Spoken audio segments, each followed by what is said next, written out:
Hello everyone, this is Navin Sekhawat. Welcome back on the YouTube channel English Sahitya. And friends, this is the platform where you find the variety of the topics related to English literature and other concepts.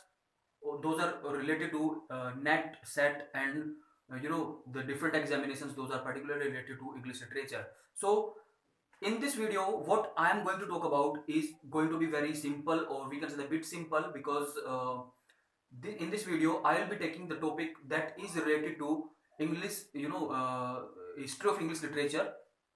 So how it is going to be important, because I'll be talking about the ages, the periods basically in which this British English history is divided, and without that understanding, without that conceptual understanding, you cannot imagine, or anyone cannot imagine, the reading of British English history. So let us start without any delay.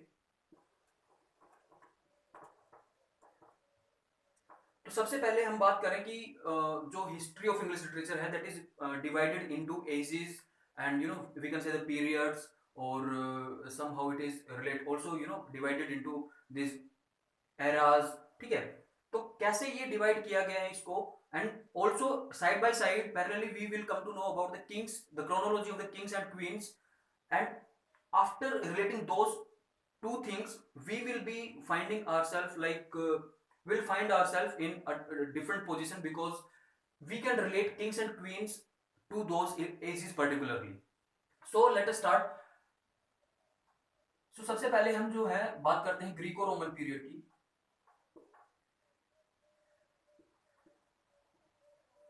And Greco Roman period, this is also known as the classical period.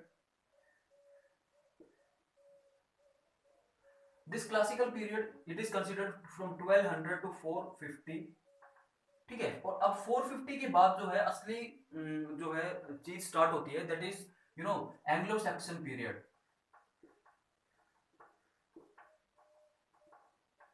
Anglo Saxon period, and it is also known as old English period.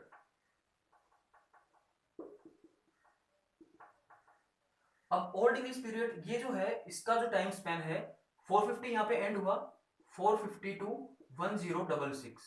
अब 1066 क्यों है? Because at that time William the Conqueror was there and he defeated King Harold. उन्होंने Harold को हराया, यहाँ पे Harold को defeat किया, और विलियम द कॉन्क्वेरर जो है वो यहाँ पे 1066 में आए, 1087 तक रहे. ठीक है, तो विलियम के आने के बाद हमारा मिडिल इंग्लिश पीरियड स्टार्ट हुआ. कब? 1066 से middle English period.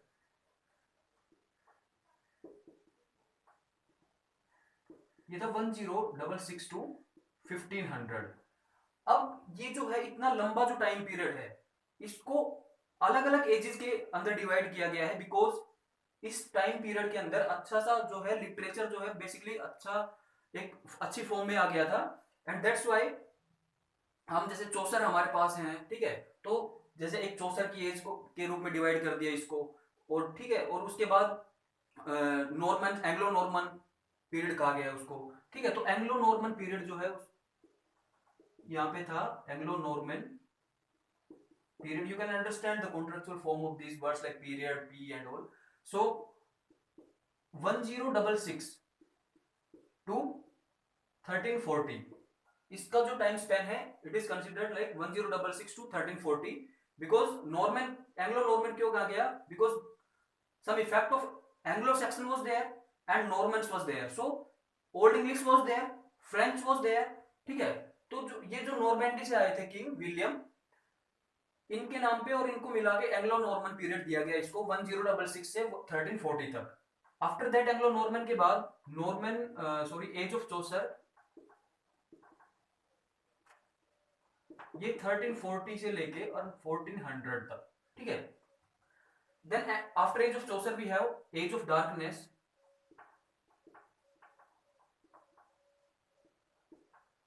Fourteen hundred to 1500.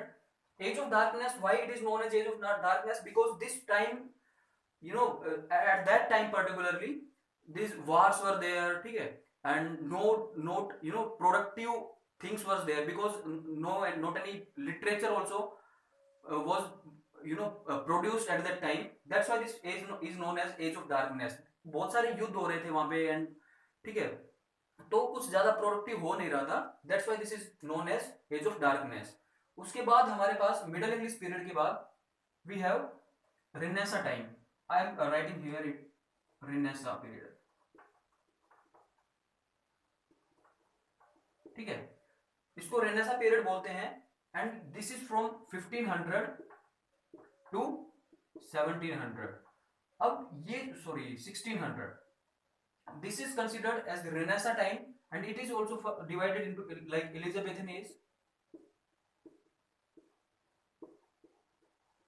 This is 1558 to 1603. अब यहां तक हम किंग्स की क्रोनोलॉजी को भी समझते हैं. सो हेरोल्ड के बाद विलियम आए. विलियम के बाद हमारे पास आते हैं कौन? Henry second. और जब हेनरी सेकेंड आते हैं तो यहां से हमारी प्लेंटाजेनेट जो है, प्लेंटाजेनेट डायनेस्टी जो है वो स्टार्ट होती है. प्लेंटाजेनेट्स. ठीक है, after Plantagenets Henry second was there. और उसके बाद हेनरी फोर आते हैं हमारे. हेनरी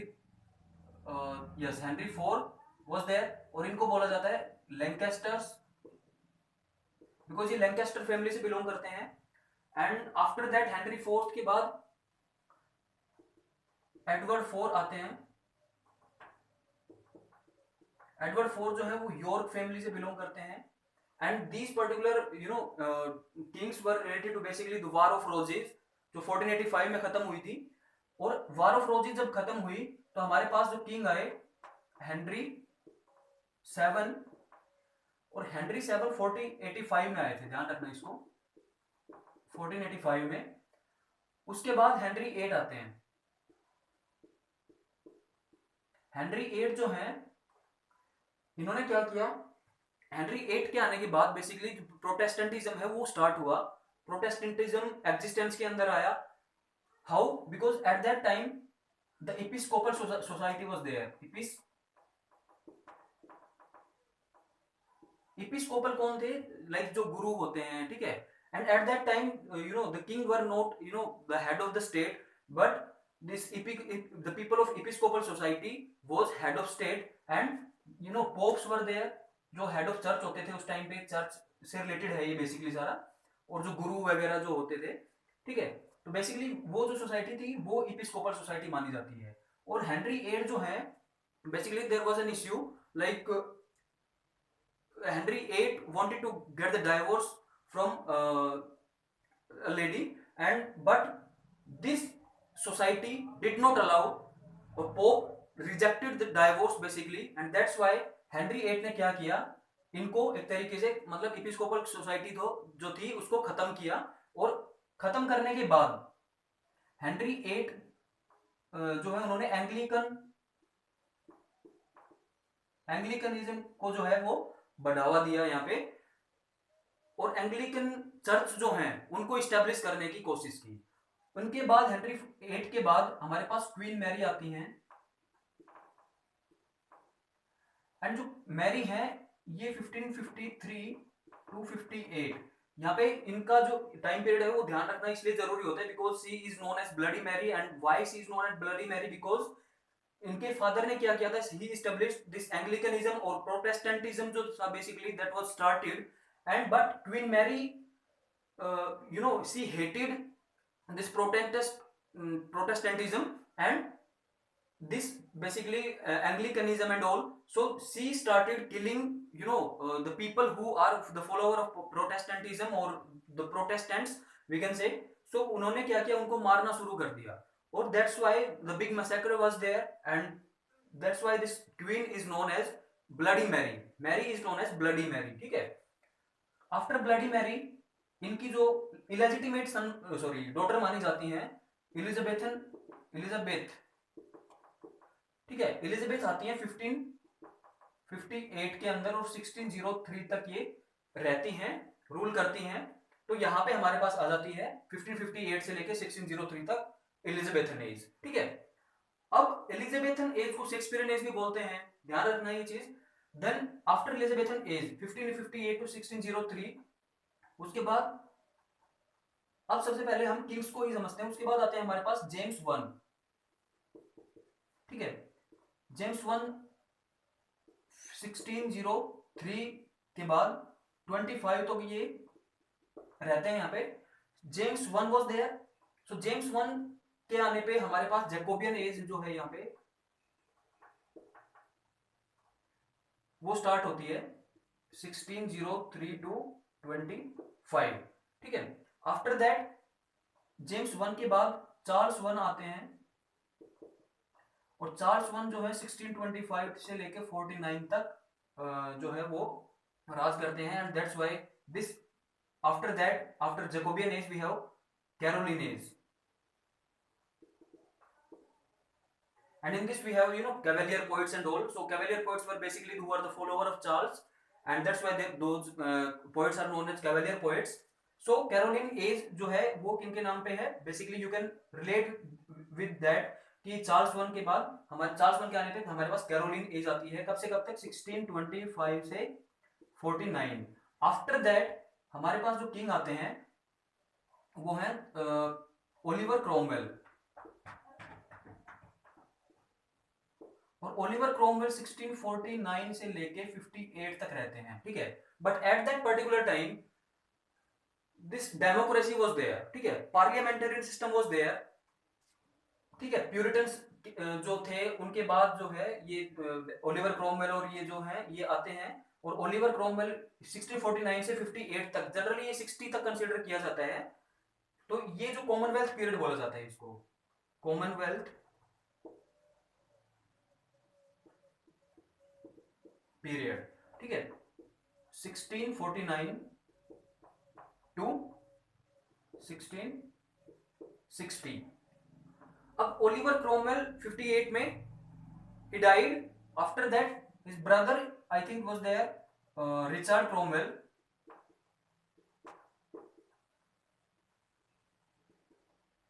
फिफ्टी एट से लेके और 59 he was there for 1 year only. After that Richard Cromwell के बाद जो है 50 sorry this is up to 1660 we can say. So Commonwealth period was there. This is also known as a period of interregnum or democracy basically. ठीक है, तो यहां तक हमारा कॉमनवेल्थ पीरियड जो है यहां तक आया। आफ्टर दैट इनके बाद जो है वो मोनार्की जो है रिस्टोर होती है, और 1660 के अंदर अगेन जो है वो किंग्स एंड क्वींस का जो टाइम था वो जो अगेन फिर से स्टार्ट होता है, और वो जो है मोनार्की जो है बेसिकली वो रिस्टोर होती है। Because before that parliamentary system was there and then this democracy was there at that time, like this concept of democracy develop. So democracy के बाद हमारे पास जो है एज आती है वो है restoration as,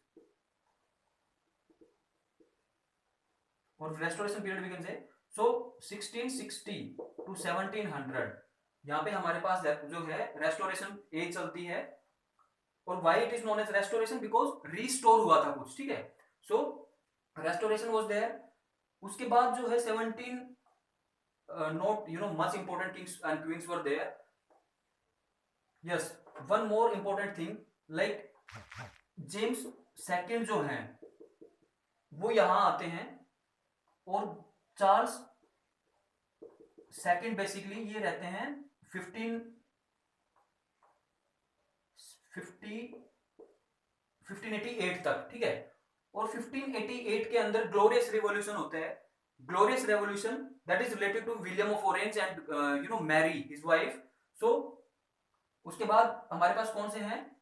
William of Orange, और you can understand this William only, William of Orange we can say. ठीक है, विलियम ऑफ ऑरेंज के बाद साइमल्टेनियसली उनकी जो वाइफ होती है वो कौन होती है? Queen Mary. तो यहाँ पे जो है ग्लोरियस रिवॉल्यूशन होता है, यानी कि उस रेवोल्यूशन के अंदर basically that was not a type of revolution but this is named as glorious revolution. तो ग्लोरियस रेवोल्यूशन क्योंकि वहां पे बिना किसी लड़ाई के, बिना किसी युद्ध के, और एक जो है शासन है वो किसी को सौंप दिया जाता है। So such type of situation was there. तो Mary was there. After that 1702 में, I should write here, after that in 1702 to 14 Queen Anne was there, ठीक है, क्वीन एन वॉज देयर। सो यहां तक जो है हमारा रेस्टोरेशन एज जो है कंप्लीट हो गई। उसके बाद रेस्टोरेशन एज के बाद 1700 के बाद we have neo classical time, ठीक है। अब इसको नियो क्लासिकल एज बोला गया है एंड इसके अंदर हमारे पास आती है ऑगस्टन एज। ऑगस्टन एज जो है 1700 टू 50। उसके बाद जो है pre Romantics,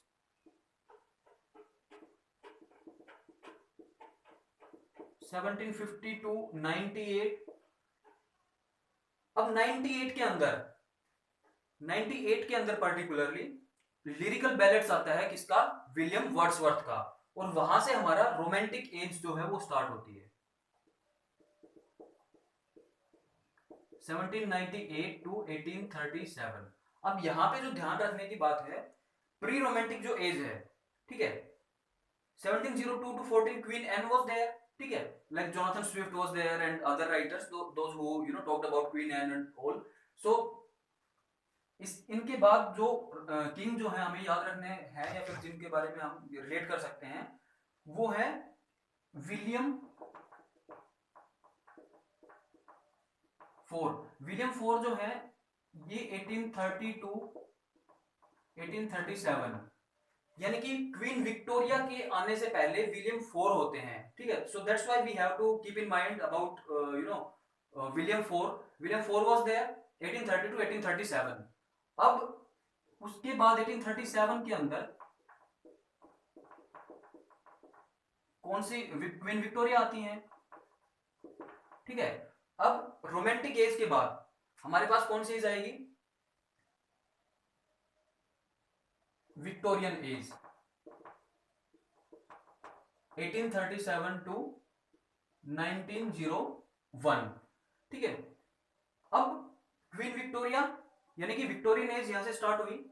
after that king Edward was there and Edward 7 I think. So इनका जो टाइम पीरियड था 1901 टू 14। सो इस पीरियड को 1901 टू एडवर्डियन एरा बोला जाता है, 1901 टू 14। एंड उसके बाद हमारे पास आता है मॉडर्न एज। 1914 के बाद मॉडर्न एज स्टार्ट होती है, then post modern. So up to this we have to keep in mind about the these all ages and all kings. So let us revise again. So first we have the Greco-Roman और classical period we can say up to 450 तक classical period चलता है, then 450 से लेके और 1066 तक old English period, और we can say Anglo-Saxon period। उसके बाद middle English period was there 1066 to 1500 and 1500 जो है ये मिडल इंग्लिश पीरियड है। इसको फर्दर 3 एजेस के अंदर डिवाइड किया गया है। एंग्लो नॉर्मन पीरियड, बिकॉज वहां पे कौन आता है, मैंने बताया था William the Conqueror from Normandy, and वो स्टार्टेड करते हैं अपने रूलिंग। देन विलियम के आने के बाद यहाँ पे हमारे पास एंग्लो नॉर्मन पीरियड आता है 1066 to 1340। Then age of Chaucer 1340 to 43। This is considered like Chaucer was born in 1343 and he was died in 1400. That's why this period is also known as age of Chaucer. And age of darkness was there 1400 to 1500, 1500 to 1600 हमारे पास Elizabethan age है, ठीक है, Elizabethan age 1558 to 1603। अब उसके बाद जो chronology of kings है, Henry second आते हैं। ये मैंने क्यों बताया है, because these kings are related to this war of roses and 100 year war. So Henry second, Henry fourth, then Edward four. ये जो है हेनरी फोर और एडवर्ड फोर ये बिलोंग करते हैं लैंकेस्टर और यॉर्क फैमिली से और हाउसेज से। उसके बाद हेनरी सेवन आते हैं। हेनरी सेवन कब आते हैं, जब 1485 में वार ऑफ रोजेस एंड होती है। उसके बाद हेनरी एट आते हैं, वो इपिस्कोपल सोसाइटी को खत्म करके एंग्लिकनिज्म या फिर प्रोटेस्टेंटिज्म जो है उसको बेसिकली स्टार्ट करते हैं, लेके आते हैं वहां पे। और क्वीन मैरी हैं, वो उसको अगेन खत्म करने के लिए और कैथोलिसिज्म को अगेन जो है इन्वॉल्व एक तरीके से करने के लिए सोसाइटी के अंदर वो कोशिश करती हैं और प्रोटेस्टेंट्स को वो मारती हैं। That's why she is known as bloody Mary. Then Elizabeth was there. Elizabeth के टाइम पे हमारे पास आ जाते हैं कौन सी age, Elizabethan age, that is 5058 to 1603, and this whole period is also known as Renaissance period basically। and Renaissance period जो है वो इसके अंदर भी हमारे पास जैसे एलिजाबेथन एज है, एलिजाबेथ के बाद जेम्स वन आते हैं, तो जेम्स वन जो है उनके नाम पे हमारे पास जो एज है Jacobean age 1603 to 25, then Caroline age 1625 to 49, then Commonwealth period, this was the time of democracy we can say, so 49 to 60, 60 to 1700 we have Restoration age, then this neoclassical age is also known as age of prose and reason, this is called by Dryden and all, Dryden sorry not all, so age of reason, और इसको बोला जाता है enlightenment as, इसको बोला जाता है age of circulating libraries. So these things were there. So pre romantic आते हैं उसके बाद 950 टू 98, इस एरा को माना जाता है प्री रोमांटिक टाइम, और रोमांटिक जो एज है वो 98 लिरिकल बैलेट्स के पब्लिश होने के बाद स्टार्ट होती है 1837 तक। 1837 में जो है वो हमारे पास क्वीन विक्टोरिया आ जाती हैं, और this after that Victorian age started. ठीक है, विक्टोरियन एज आती है, क्वीन विक्टोरिया जो है वो क्वीन बनती हैं। तो विक्टोरियन एज 1837 टू 1901, उसके बाद 1901 के बाद एडवर्डियन एरा जो स्टार्ट हो जाता है, उसके बाद Edward was there, George one was there, ठीक है, जॉर्ज फोर वाज देयर, ठीक है, और उसके बाद ऐसे ही Edward seven was there, I told you already. So ये ऐसे चलता है उसके बाद। So these are important ages and kings and queens, and ये मैंने बता ही दिया। ठीक है, इसके बाद ग्लोरियस रिवॉल्यूशन के बारे में कभी अलग वीडियो में हम जानेंगे। So this is all about this ages and the categorisation of ages and eras और periods we can say of English literature, or we can say the history of English literature. So I think this video is going to be helpful for the students who have confusion related to this categorization and queens and kings. So I think आपको अच्छे से समझ में आया होगा। So thank you very much.